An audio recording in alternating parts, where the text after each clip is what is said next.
Hello, I'm Dominic Fazioli. This is number 0828, the Stuff File program with Peter Anthony Holder, and it comes to you right now. The following program is brought to you in living color. Now, it's time for an eclectic mix of interviews and some of the oddest news stories you'll ever hear. It's the Stuff File program with Peter Anthony Holder.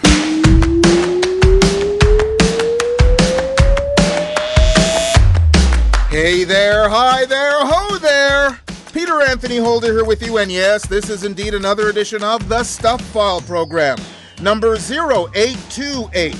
And coming up on this edition of the Stuff File program, you'll meet Darrell, who is a gay former military man who has written a thriller called Early This Morning. I wanted to write a mystery novel, but not that was just gay everything. It's a novel, but I wanted it to be somewhat realistic. So I wrote about two things that I knew about: being gay in the military during Don't Ask, Don't Tell, and also being an officer that dealt with secret biological agents when I was in the military. So I kind of put those two things together. And yes, we're dealing with secret biological agents and we're dealing with gay individuals and homophobia, but it's not a, quote, gay book. Richard Dagenais is a reporter and anchor and one of my former colleagues from my global news days. He's also an author of rhyming children's books. His latest one, his ninth, is called Claire the Bear. Claire's a bear who has green hair. Everyone is staring at her because she has green hair, which annoys her. She decides, I want to clear the air. So she goes to see the mayor, who is a hare and is named Blair. And he suggests going to the fair to talk to people about why her hair is green. She goes there and basically explains that she saw human beings in the woods planting trees in rows and looking after the trees, planting more and more trees. And she thought, well, if I'm green, maybe they'll look after me the way they look after trees. Science writer Andrew Fazekas, the night sky guy, is back to talk about the big buzz in the astronomy world, and that is a new super telescope that just opened in Chile. The Vera C. Rubin Observatory. It's the most advanced telescope that we've ever built. What sets it apart is really that it has the world's largest digital camera. It's a 3.2 gigapixel camera. It's so big, I mean, that's 3,200 megapixels. And if you think about your average smartphone, we're talking generally around 12 to 48 megapixels. It takes a field of view that's about equivalent to 40 full moons. It's incredible. And there's lots and lots of Stuff File news, dad joke theater, morning shower thoughts, and an idiot of the day. The guest later, the person who told you this was show number 0828, was Dominic Fazioli, a reporter and video journalist for East End, Montreal, and another former colleague of mine from the Global News days. Thank you very much, Dominic, for doing the guest slate on this edition of the Stuff File program, a show that is listener-supported, fan-funded radio that depends on you for our success. Join us at patreon.com to help make this show an even bigger and better radio experience. Well, let's get right to the stuff. Okay, we start off with a skill testing question. Are you brushing the right way? The reason why we asked that question is a 64-year-old man underwent surgery in China's Anhui province to remove a toothbrush that he had swallowed when he was 12 years old. Indian Dental Association recommends using a soft bristle toothbrush circularly at the front, vertically at the back, for 2 minutes, twice daily. Mr. Yang had begun to feel a strange sensation in his stomach, so he sought medical help. He told doctors that he had been too afraid to tell his parents at the time of the incident. He also thought the toothbrush would dissolve on its own. But 52 years later, the nearly 7-inch long brush was lodged in his small intestine, and doctors worked for 80 minutes to remove it. Dr. Xiao said the brush was stuck in a crook of the intestine and hadn't moved for decades. Wow. If this 64-year-old's parents are still alive, they're going to be mighty disappointed. IDA suggests gentle brushing.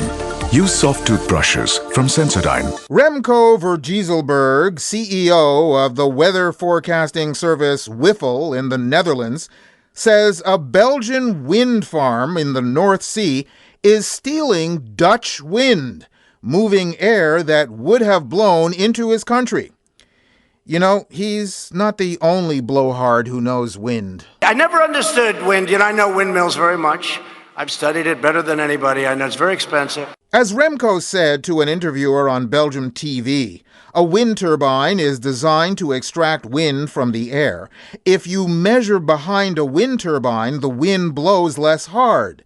Behind a wind farm with many wind turbines together, you really see lower wind speeds.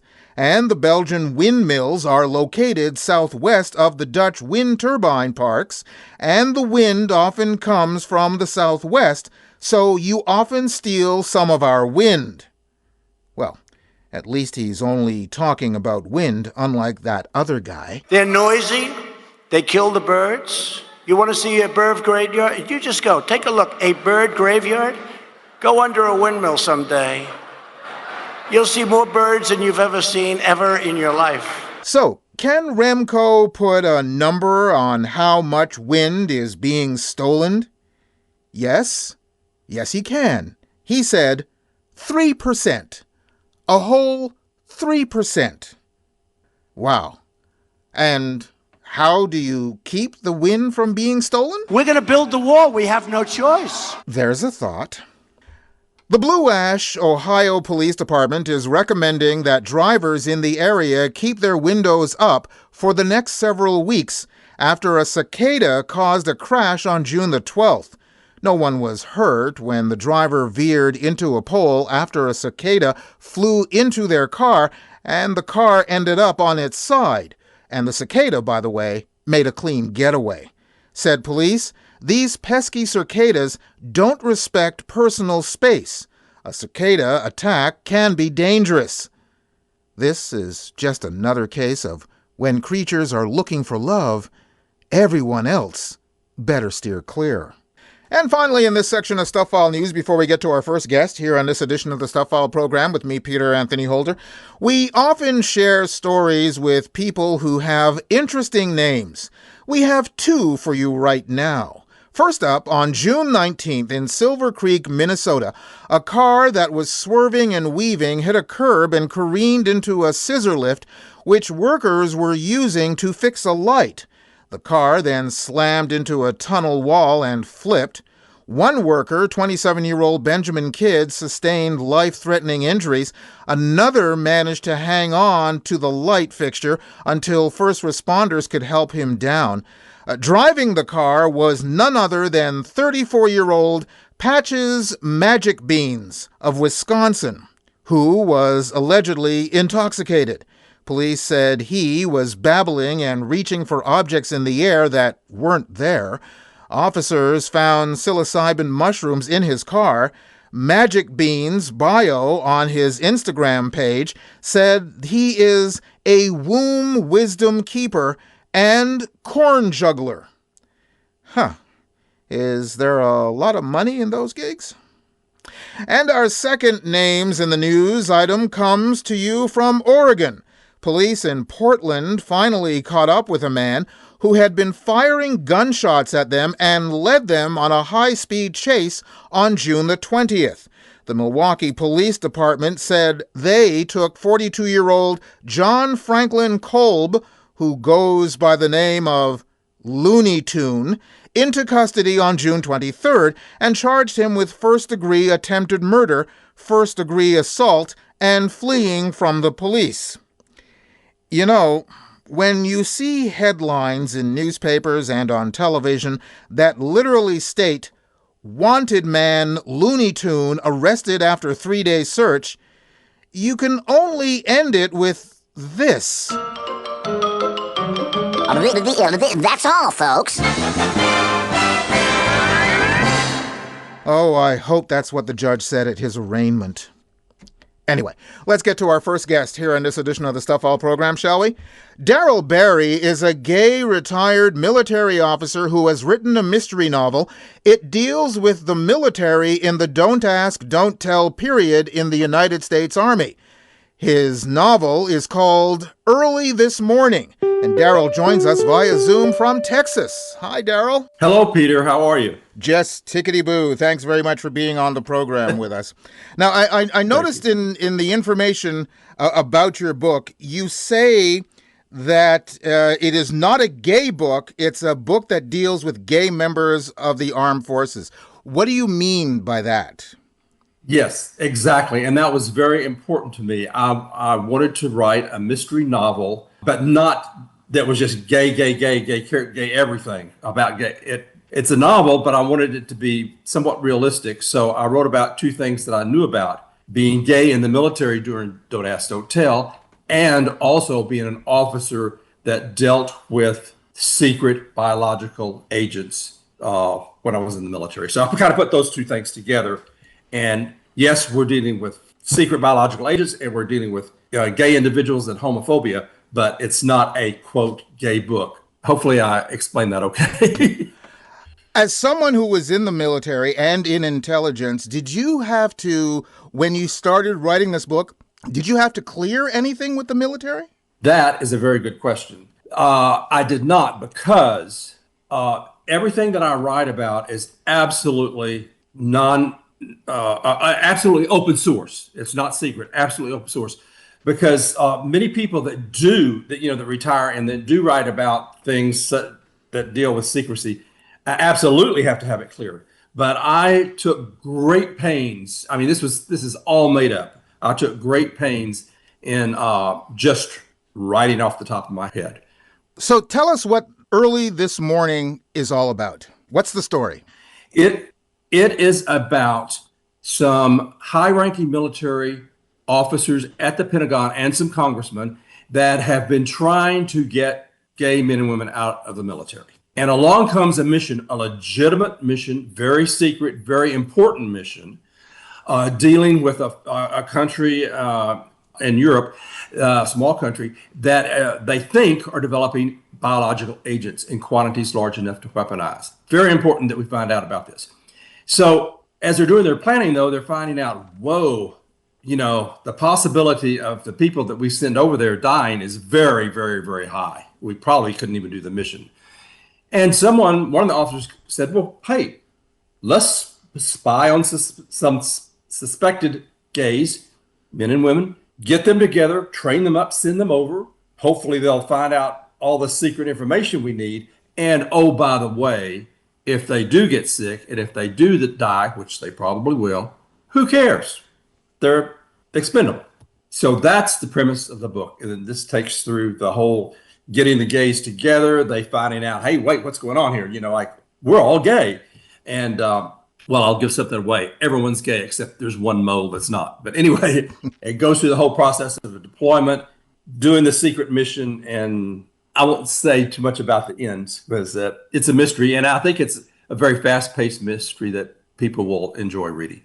Okay, well, a couple of questions. First of all, how long did it take for you to come up with this particular story after you retired from the military? And also, in between writing this book and retiring from the military, what did you do in civilian life?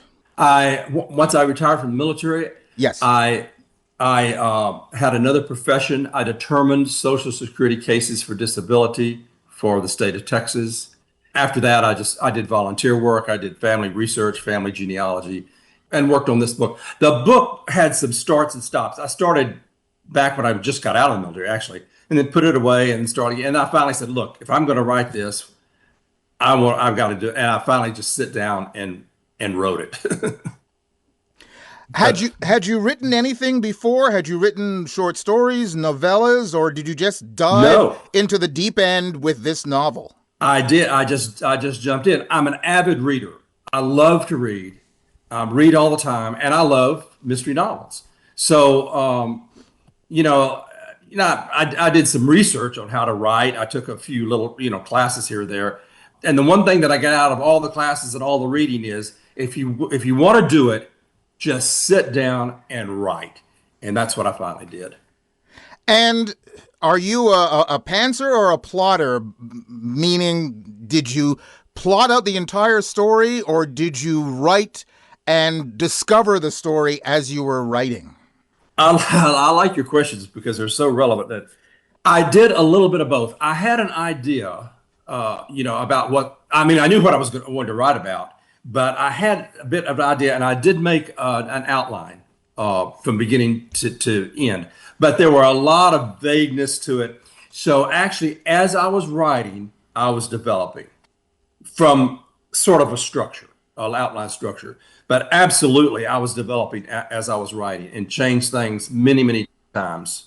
And I wrote a lot of pages that aren't even in the book because whatever, they weren't moving fast enough or whatever. But so to answer your question, I did both.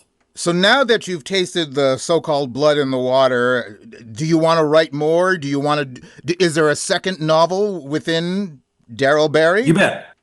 Right now, I'm doing research. I became a Lyft driver to do research on a story, another mystery that deals with the characters that this Lyft driver picks up, another mystery novel. And I'm enjoying doing some research. Believe you me, I have met some characters.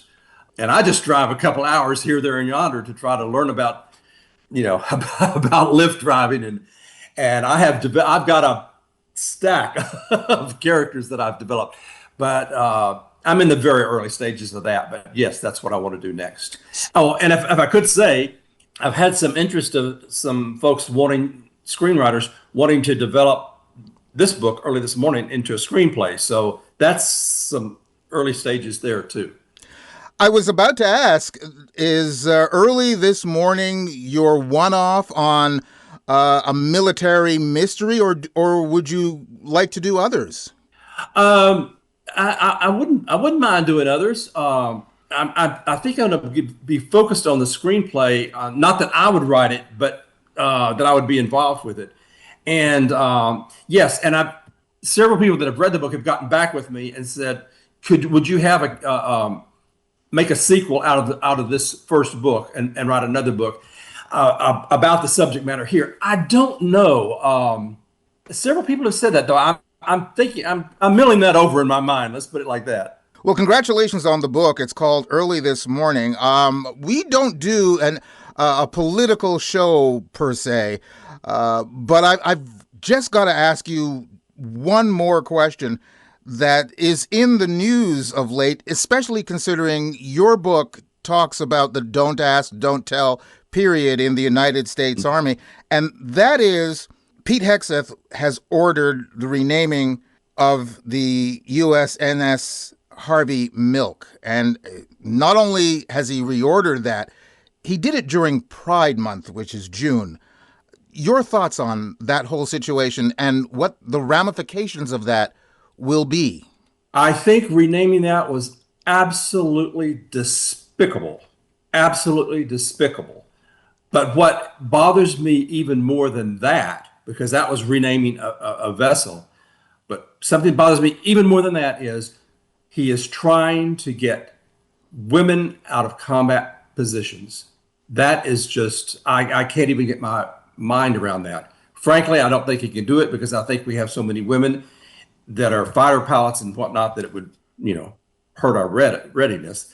But yeah, I don't want to say too much about that because like you, I'm not trying to make a political statement in my book, but since you asked, that's the way I feel. And the second part of my question was ramifications going forward. I mean, you just mentioned women in the military. Mm-hmm. We did go through a period of don't ask, don't tell. What does that say to either women in the military or gays who want to go into the military and what their future might hold for them because of what's being said and done at a higher level?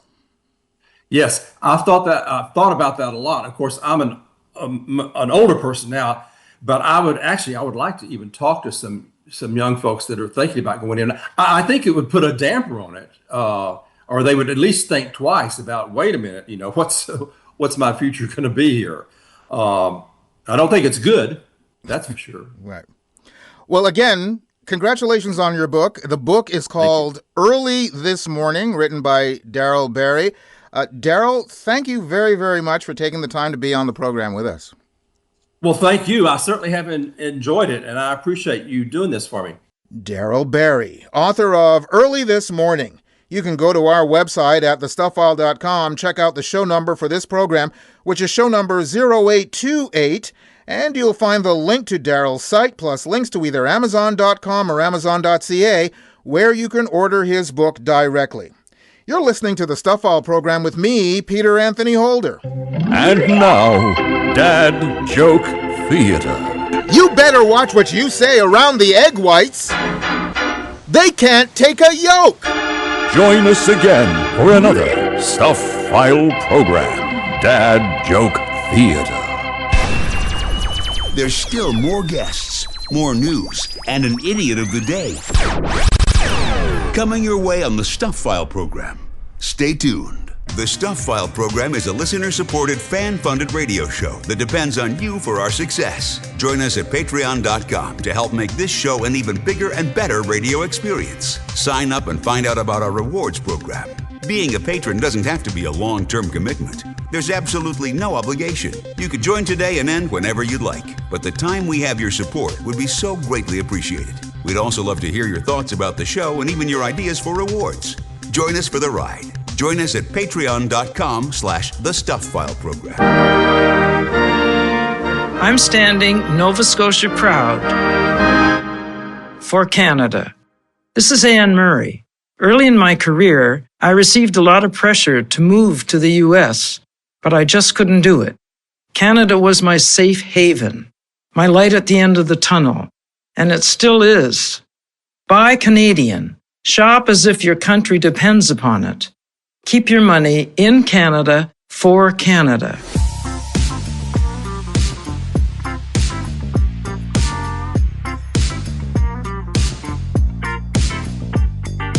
You're listening to the Stuff File program with Peter Anthony Holder. It's radio that's finger-licking good, if you're into that sort of thing.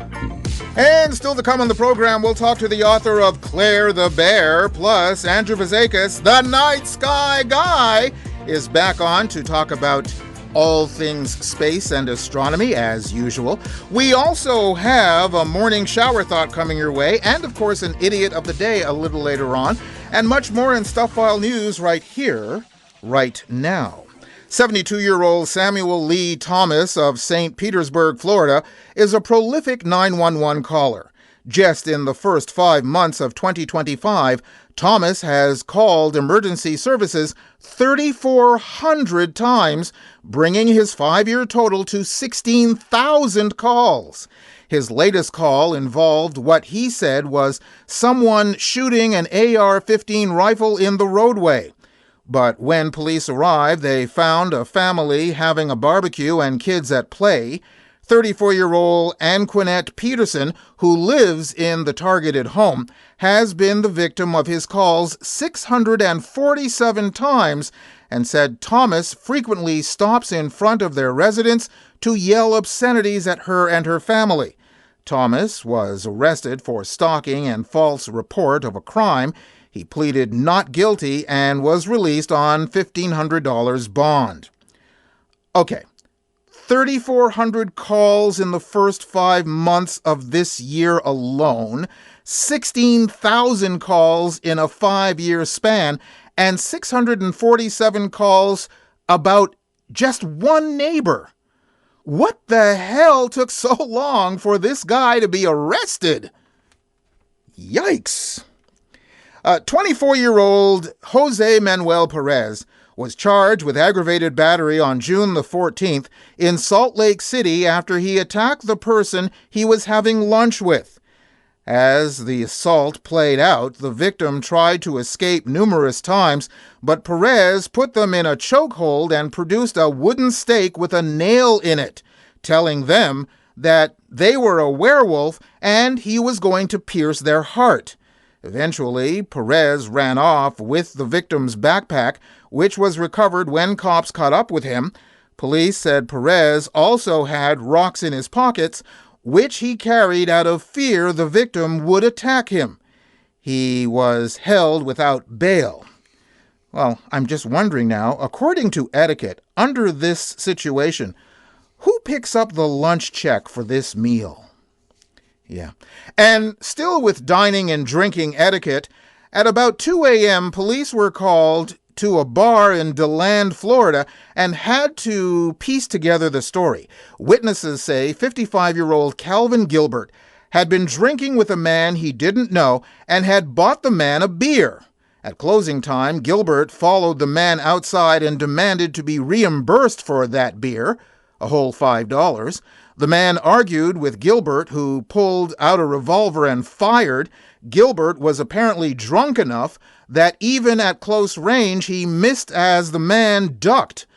Gilbert ran, jumped into his 26-year-old Nissan Quest van, and drove off. Thanks to security camera video, officers identified the assailant as Gilbert. Gilbert was found in Daytona Beach, arrested and charged with attempted first-degree murder using a firearm while under the influence of alcohol. He should have been charged with drunk driving too, but that's just me. What I want to know is he still demanding his $5? And finally, in this section of Stuff File News... Greetings, passengers, to another Stuff File program installment of Idiots in Flight. This is the pre-boarding announcement. We are now inviting those passengers who are complete half-wits to begin boarding at this time. Thank you. And we have 2 incidents to share with you dealing with idiots in the sky. First, on June 26th, a woman aboard an Aeroflot flight from St. Petersburg, Russia to Egypt finally had to be restrained after she launched into a tantrum about not being upgraded to business class. The woman screamed at flight attendants that she had, quote, pain in my butt, unquote, and needed business class because, quote, I was working, unquote. She then threatened to open an emergency exit and began to remove her shirt, presumably hoping that would help her cause. But no.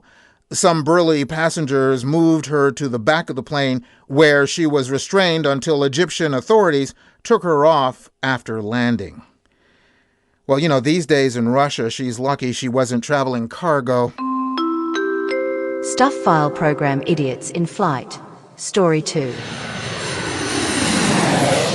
And an overweight tourist was removed from a Thai Lion Air flight departing from Bangkok after demanding an emergency aisle seat due to his size.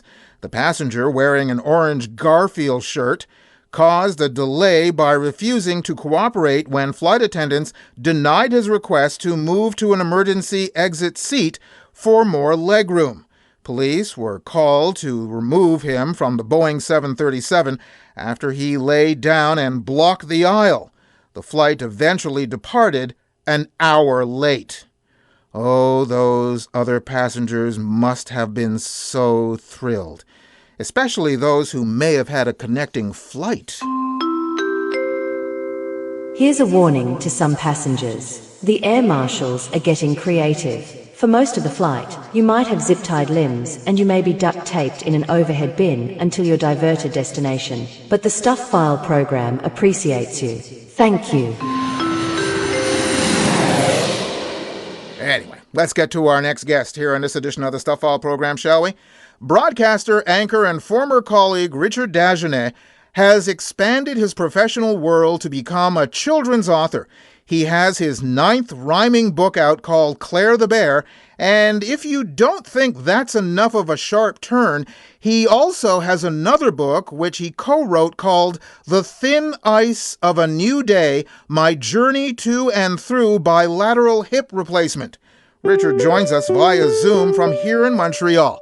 Hi, Richard. Hey, Peter, how are you? Just tickety-boo. Thanks very much for being on the program with us. And I haven't heard that in a while. Tickety-boo.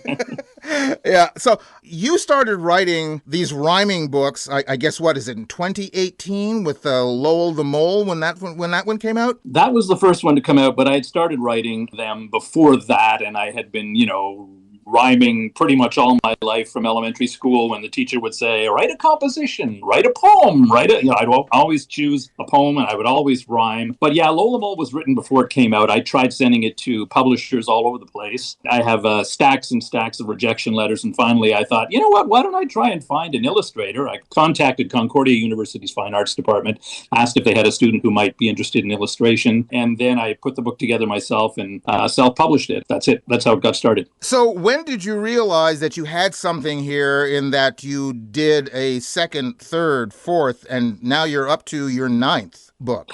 Well, I went to a bookstore with Lola Mole and said, would you stock this on your shelves? And they said, let us look at it. They liked it. So I thought, I'll do a second one. Then more stores were interested. And so I kept going 3, 4, 5, 6, all the way to 9 so far. Now, as you mentioned, you got an illustrator. So I'm just wondering, by having an illustrator, does the illustrator herself, does she enthuse or have your creative juices going because you realize what she can do with your stories?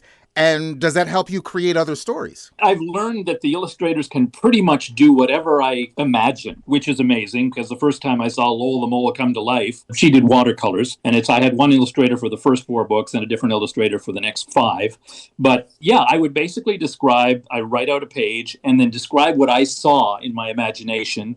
And then she would put together, and there's things that you might want to refer to in the text that have to be in the illustration. If he's holding a pink cup of tea, and that's part of the text and the words that rhyme, then she's got to put in a pink cup of tea. So I would give her a detailed summary of each illustration, and she would make it happen, which was absolutely amazing. And after Stephanie, who was the first illustrator, after she wanted to concentrate more on her career after finishing her master's in social work, I found another illustrator who does her illustrations on computer, and both of them have been absolutely amazing and able to do whatever my crazy imagination suggests they do. So your most current one is Claire the Bear. Tell us about Claire the Bear. Claire's a bear who has green hair. Everyone is staring at her because she has green hair, which annoys her. She decides, I want to clear the air. So she goes to see the mayor, who is a hare and is named Blair. And he suggests going to the fair to talk to people about why her hair is green. So she goes there, and that's a story about how she gets there and all that. But she goes there and basically explains that she saw human beings in the woods planting trees in rows and looking after the trees, planting more and more trees.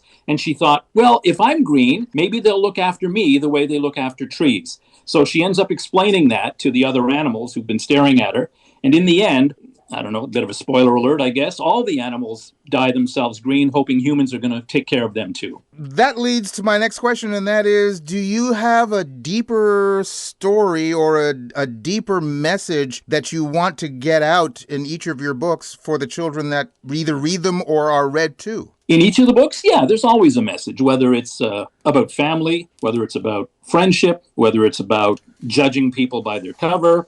Each of the books tends to have a little message that may not be obvious to every child reading it, but it probably would be obvious to the parents who I hope, read the book to them. And Claire the Bear's message is basically care about the wildlife, care about the forest. It's been 7 years, if I'm doing the math right, that you first published your first book. And I'm just wondering, have you heard back from now teenagers who first read your earlier books? No, I have not. That would be amazing. I mean, I've been sent videos by parents, of their children reading some of my books, but no, I haven't met any teenagers who read them before. No, that would be amazing. Well, I was about to say that would be a sense of pride for you if you were to discover that you literally had a generation of kids growing up on your books.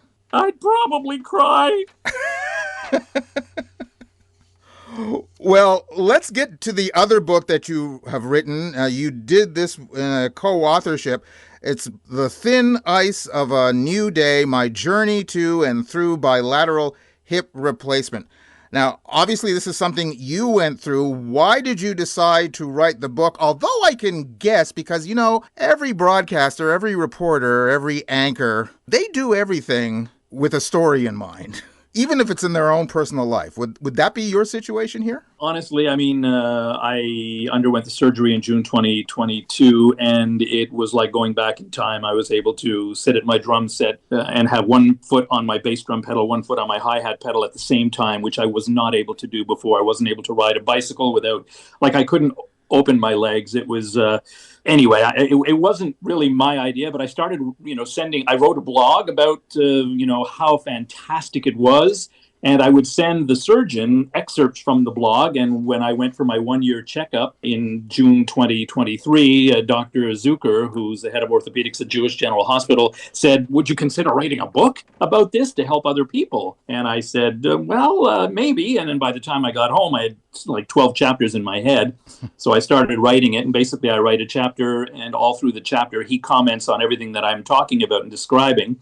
And so, that's the way it happened. It was more his idea than mine to turn it into a book. And when did that book come out? A couple of weeks ago. Oh, so it's really recent. Yeah, brand new. And we're hoping, Dr. Zucker and I are hoping that maybe there'll be some interest and we can appear perhaps on radio or television and let people know that the book is out there and that it answers a lot of questions about the procedure for people who may be undergoing the surgery or have relatives who are considering it. So I guess it's a little too early to have any kind of feedback. The feedback so far has been fantastic. Dr. Zucker's given it to his colleagues, his family. They've got a lot of great comments from them. I've sent it to, because I mention a lot of people in the book who I was doing research on what the surgery was about, because I was kind of terrified. I'm not interested in any kind of surgery, but, an ex-guitarist who I used to jam with had it, and I saw on Facebook, my quarterback that I used to on touch football, he had it, and I was talking to all these people and mentioning them in the book and asking for their permission to mention them, and even the man who runs Hemsley's, I don't know if the jewelry store, if you know of it, that used to be downtown, right, now on the West Island, he had hips.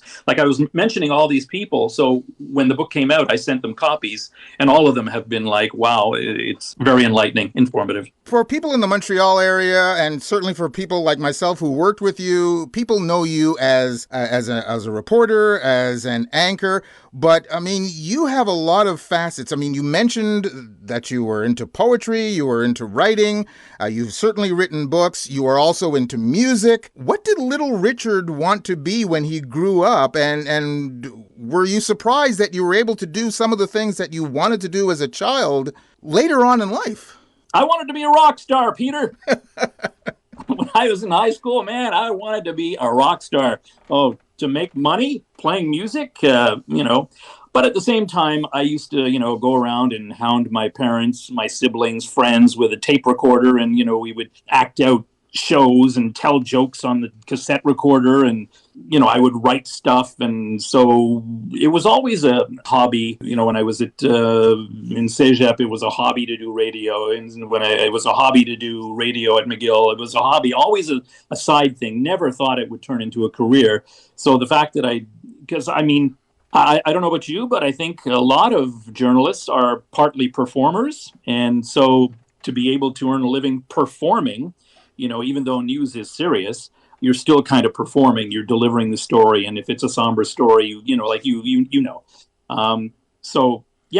I'm absolutely delighted that I've been able to turn performing, in quotations, into a career. So I'm very grateful. And someone asked me the other day, I was sitting at the table with all my books in front of me at Indigo Laval, and they said, "Oh, I hope you finally, found something that you're happy doing." And I said, "I've been happy doing everything that I've done." So I'm very lucky. Excellent. Well, congratulations on the books. And again, like I said, they're two different books completely, or two different genres completely. The book is Claire the Bear, which is one of many children's books that you have created. And the other book is The Thin Ice of a New Day, My Journey to and Through Bilateral Hip Replacement.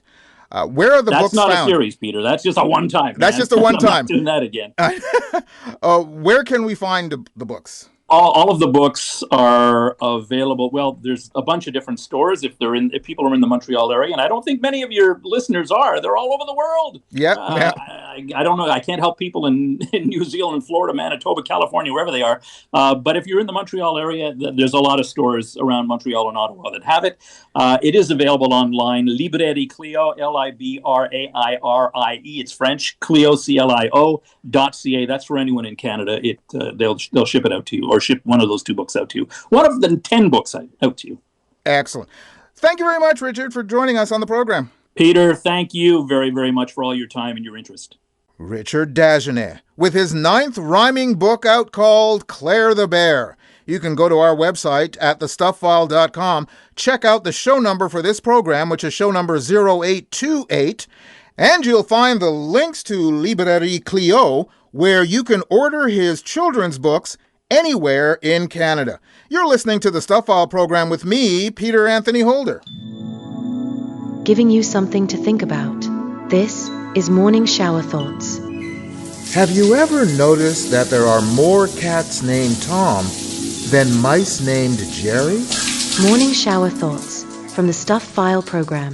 Got something for the mailbag? Drop Peter a line. He'd love to hear from you. Send your email to mailbag@thestufffile.com. And remember, stuff is spelled S-T-U-P-H. That's mailbag@thestufffile.com. Or catch up with him on Twitter or Facebook. There's more Stuff File coming your way in just a few moments. Here's a brief word about our show and my book. If you become a regular Patreon patron of the Stuff File program, I'll give you an e-version of my book, Great Conversations, My Interviews with 2 Men on the Moon and a Galaxy of Stars. It's easy to do. Just go to patreon.com and become a patron to help make this show an even bigger and better radio experience. So, join Patreon and claim your copy of Great Conversations, My Interviews with 2 Men on the Moon and a Galaxy of Stars. Sign up at patreon.com/The Stuff File program. Coming to you from Canada, a place where fighting is frowned upon, unless it's on an ice rink. This is the Stuff File program with Peter Anthony Holder.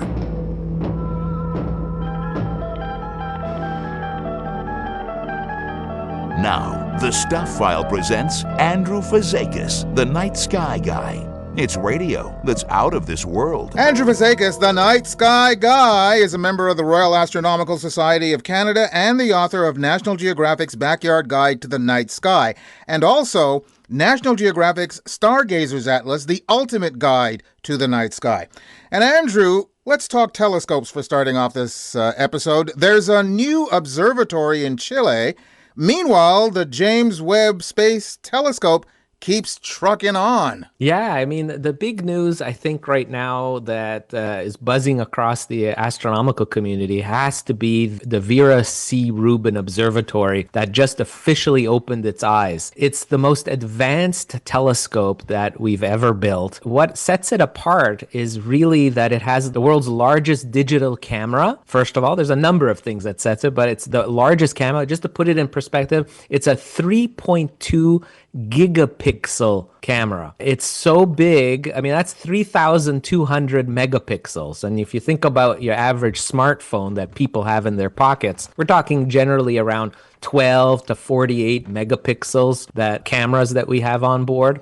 This is 3,200 megapixels. So it's high resolution. It takes a field of view that's about equivalent to 40 full moons. It's incredible. And what it is, it actually is fast too. It's collecting pictures of the night sky. Each patch of sky is imaged every 3 to 4 nights. So it can see the entire night sky every night. It collects as much as 20 terabytes every night of information. There's so much stuff in the sky we're expecting to discover with this new observatory. Expectations are ranging that anywhere from 2 to 10 million new objects every night that this observatory is open, it will be discovering. So it's really exciting. We've never had this before. And it's going to actually, over the course of the 10 years that they want to do the project of scanning the sky, they'll be able to create the first kind of time-lapse movie of the entire universe with this observatory. So this is really cool.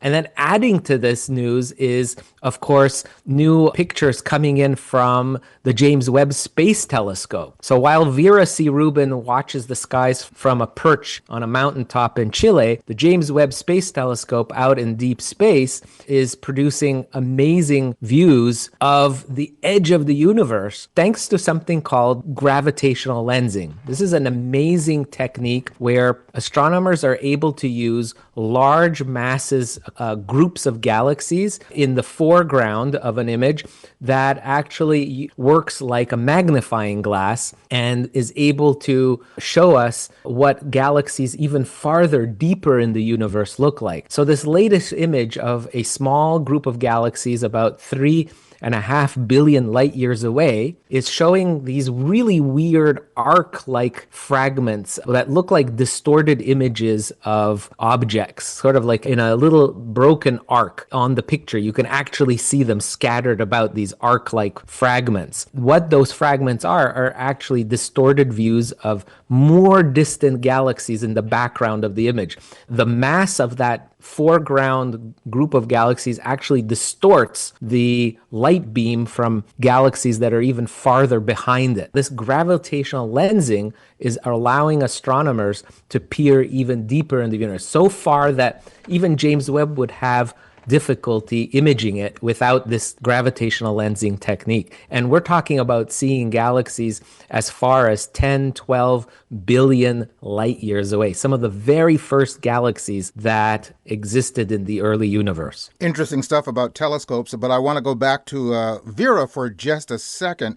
We're talking about the pristine visions that we can get from Vera down the road. Does Vera have to worry about the pollution of what is basically all of those satellites that are ringing the Earth because of telecommunications? Does that have a problem getting through that, or is that not an issue? It probably will be an issue, and we will probably be seeing that effect in the telescope images, but they can remove those effects digitally so that they look pristine.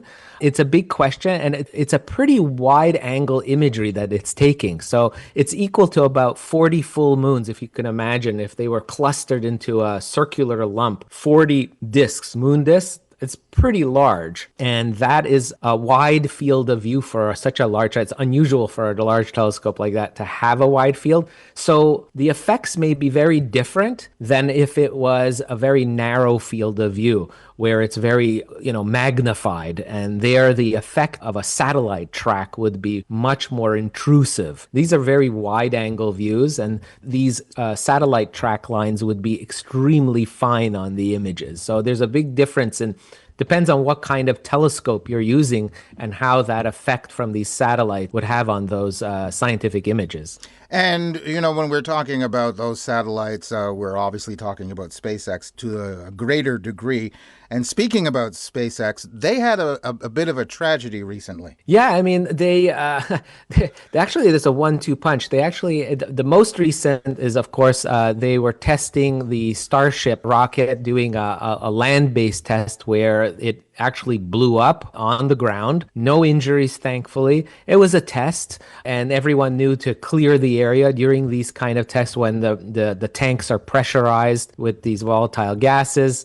Things can go wrong. So they knew that in advance. So thankfully, and no major damage to the area as well. But they have to go back and see what exactly happened.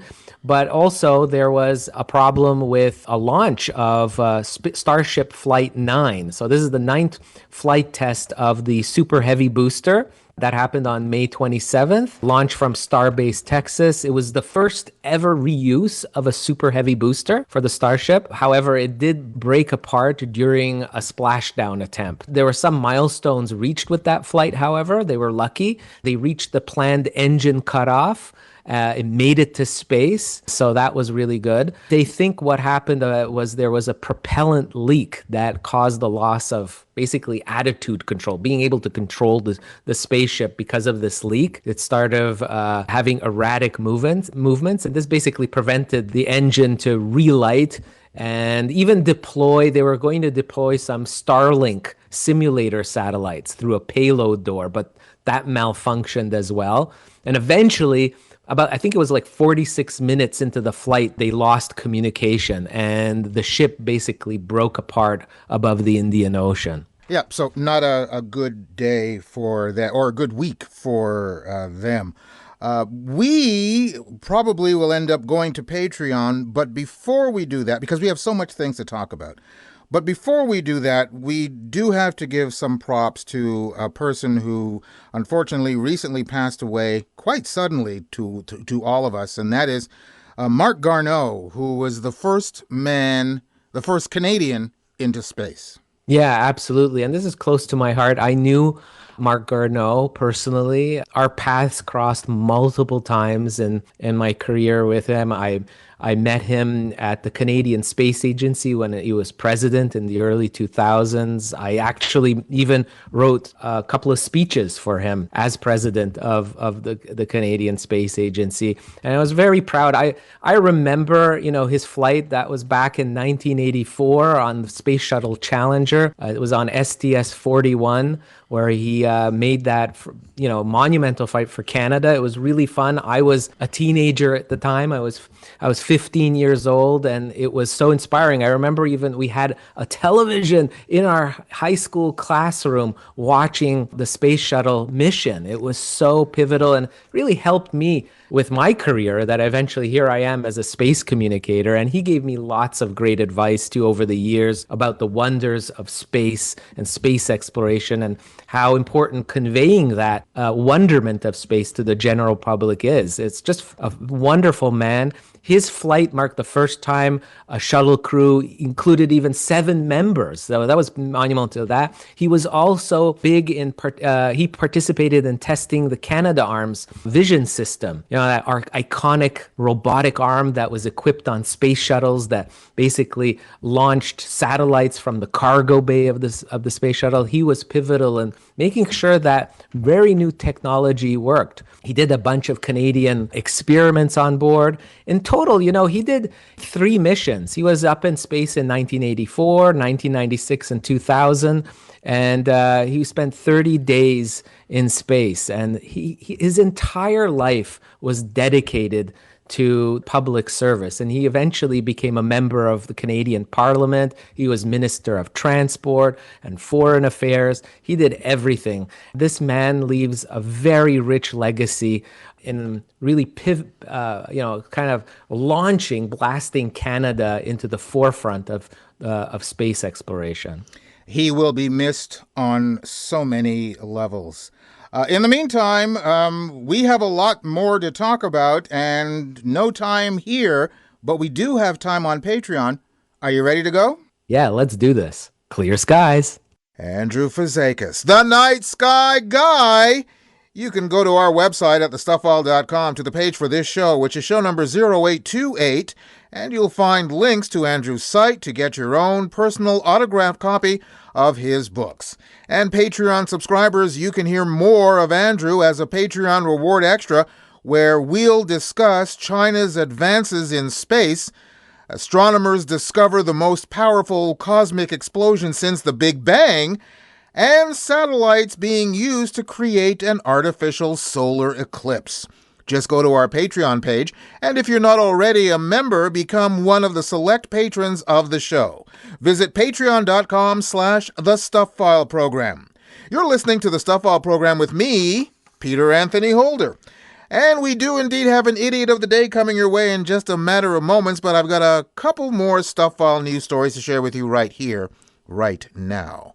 The borough of Millersburg, Pennsylvania, has set a new 5-year street plan and assured residents it's working particularly hard to address their complaints about potholes, expeditiously and with care, despite a limited budget.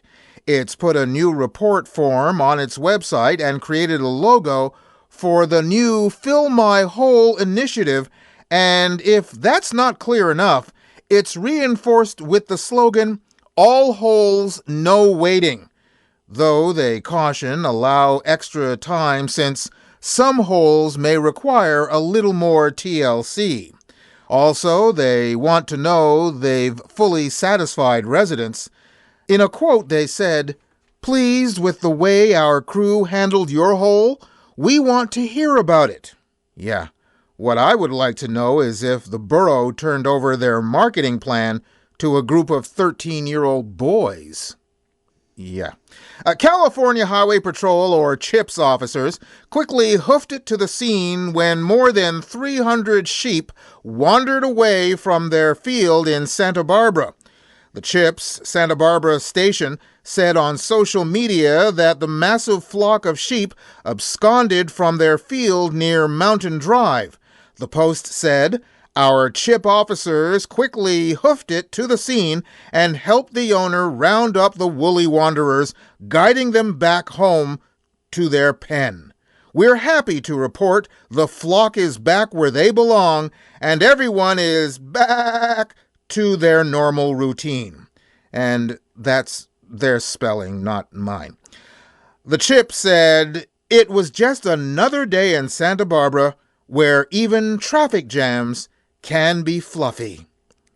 Well, I'm surprised that they corralled and captured 300 sheep so quickly. I mean, after a head count, it's a wonder that all involved didn't fall asleep. Yeah. Anyway, boys and girls, it's that moment you've all been waiting for. It's time now for the Idiot of the Day. And now it's time for the strange things adults do. The Stuff File presents the Idiot of the Day. An unnamed Bristol, Connecticut man was charged with burglary, trespassing, and criminal mischief on June 22nd after he tried to enter a public building through a chimney. According to police, the man's dog was trapped in the building's restroom after the doors automatically locked, and rather than call for help, he tried to shimmy down the chimney but got stuck. Firefighters responded and had to remove parts of the chimney and building, causing $5,000 to $10,000 worth of damage. He was eventually freed and was unharmed, said Erica Benoit of the Bristol Parks and Rec Service. If he had just contacted police in the first place, we might have been able to avoid the situation. Well, Erica said it best, but I have to ask the question, why? Oh, why? Would you try to shimmy down a chimney to rescue your dog, thereby becoming stuck, thus getting rescued and arrested, instead of just simply calling the authorities? One reason, and one reason only. You're an idiot! Gee, I'm only a kid, but even I know you're an idiot. And that's it for this edition of the Stuff File program, number 0828. Hope you enjoyed it. The website is thestufffile.com, and once again, stuff is spelled S-T-U-P-H, where you'll find information and links on all of our guests by going to the weekly Stuff File page. Just look for the corresponding program number, and once again, that's 0828. Email me at peter@thestufffile.com. You can also find me on Facebook, Spoutable, Mastodon, and Blue Sky as PA Holder. Check us out on patreon.com, where you can become a patron of the program. Hope to see you back here for our next show on the air, online, or as a download. We're coming to you from everywhere, including KDXRadio.com, over the air on World FM in New Zealand, WNRHLP-FM in Newport Richey, Florida, KZZHLP-FM in Eureka, California, CKUW-FM in Winnipeg, CFMU in Hamilton, CKLU in Sudbury, Local 107.3 FM in St. John, CHSR in Fredericton, and also streaming on just about any streaming service your little heart desires. That's it. Bye-bye. You've been listening to the Stuff File program with Peter Anthony Holder, a presentation of Flying Fish Communications. I'm your announcer, your name here. Oh, I'm sorry. This is Ben Patrick Johnson. What am I being paid for this? What? You're flipping kidding me. Okay, that's it. Turn off the microphone.